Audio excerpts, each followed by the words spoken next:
What's happening is that these misstatements, these insults, the slaps are aimed not so much at another party, but at the majority of Americans who really don't think current policies are working. A just released CBS poll shows that only 13% of Americans think that the president's policies help them. The same poll shows that the health care law is becoming even more unpopular over time. And the most damning poll, from our view, was the one issued in June by James Carville that found 55% of voters believing the president is a socialist. Now, you can't win when your main attack is targeted at the backbone of the American public. You have to be seen as a defender of American values, and socialism is not an American value. Now, candidate Obama knew this, but President Obama has forgotten. For our sake, and even for his, we hope he remembers what got him into the White House. Joining us now from D.C. is Mike Flynn. He is editor-in-chief of BigGovernment.com, and Republican Congressman Kevin Brady of Texas. Gentlemen, good to see you both. Mike, this summer's getting pretty hot. It looks a lot like last summer. You told us this, that, this wasn't going to be a quiet summer. It was going to be a real hot summer going into the election. You seem to be right. What do you make of what happened with Congressman Rodriguez? Yeah, it is going to be a long, hot summer, David. I'm afraid it's only going to get worse. I mean, what you see with Rodriguez is really two things, I think. The first, as you talked about, is panic. Sheer fear is now gripping the Democrats in Congress as they look at what's going to happen this November. And there's no time left for anything they hoped would happen to happen. I mean, it's baked in the cake. They're going to lose big. The second thing you're seeing, though, is increasingly constituents know more about legislation and policy than the congressmen do. And that's to the great power of the Internet and the ability to get the information. And let me just stop you there. Before you go on, I just got to refer back to this tape, because when Congressman Rodriguez takes that rolled up piece of paper and slams it on the counter. Now, some people would say, look, Ronald Reagan would occasionally get mad, but not a hissy fit. I mean, this is when you don't listen, when you are arrogant to your constituents, when you throw a real sort of hissy fit, Congressman. I mean, that shows you're a little out of control, doesn't it? Yeah, I mean, it was really out of temper. It wasn't a theatrical thing to show he was tough. I mean, he was angry. He was agitated. The constituent there off camera knew more about the CBO reports than the congressman seemed to know, and I think he got very upset about that. Let me ask you, a Republican congressman here, Kevin Brady, have you ever behaved like that in front of a constituent? And could you? Because I got to admit, hey, I'm a human being. Sometimes I get mad, and particularly when people are shouting at you and pointing at you, but you have to always remember who you are serving. It's not the other way around, right?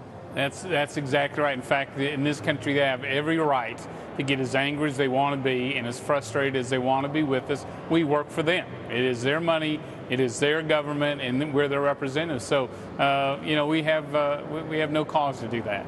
Have you ever been pushed to the limit? Did you ever go the extent, fall over that line that Congressman Rodriguez fell over?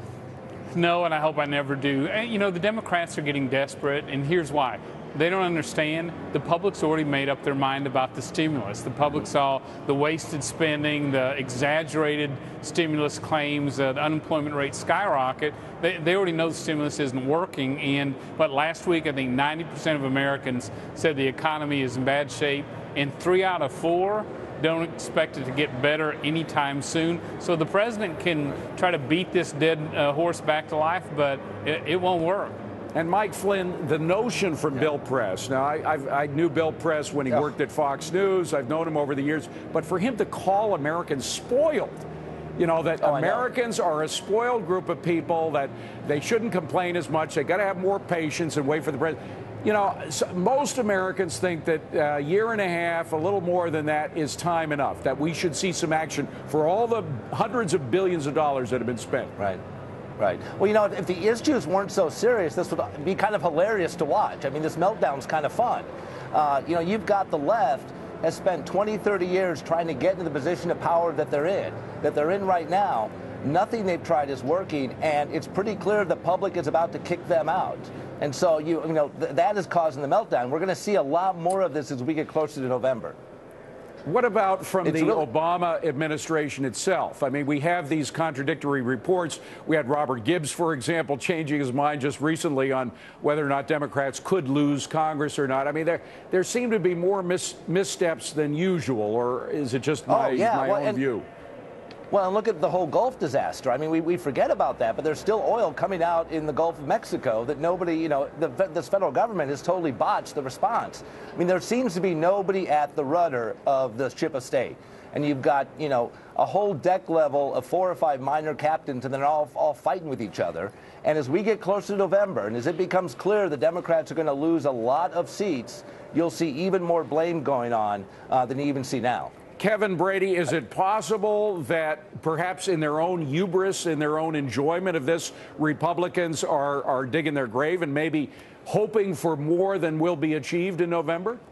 No, Republicans are staying very grounded. One, we know the mistakes we made when we were given the control of Congress and are never going to make them again. And secondly, you know, we're actually listening. We're doing the town hall meetings. We know, we've heard about the arrogance, the fact that Washington isn't listening, and that spending, it's jobs and spending in this health care bill that people want to talk about. The White House is doing anything but. So, no, we are going to fight as hard as we can, both stop bad things from happening between now and November.